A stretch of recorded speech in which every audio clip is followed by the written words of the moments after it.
If you are looking for a business na pwede mong simulan as a beginner sa printing, try mo na ang button pin business. Here's how to make it in Bini version. Kaya nitong mag-print hanggang 12 designs per paper.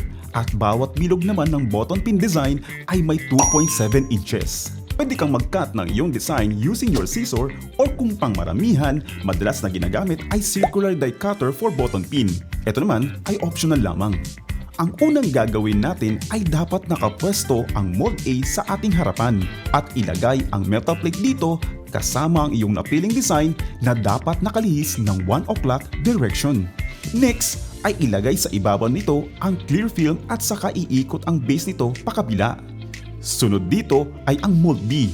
Dito naman natin ilalagay ang ating pin back. Pagkatapos niyan ay magsisimula ng unang press natin para sa mold A. After that, iikot ito sa kabila. Mapapansin na nawala na ang nakalagay sa mold A dahil napunta na ito sa mold C. Sunod naman ay iikot muli ang mold B papunta sa mold C para pagsamasamahin na ang lahat ng mga materyales.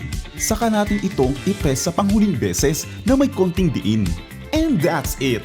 Simulan na ang iyong printing business journey with us. Dito lang sa Uniprint, a printing business for everyone.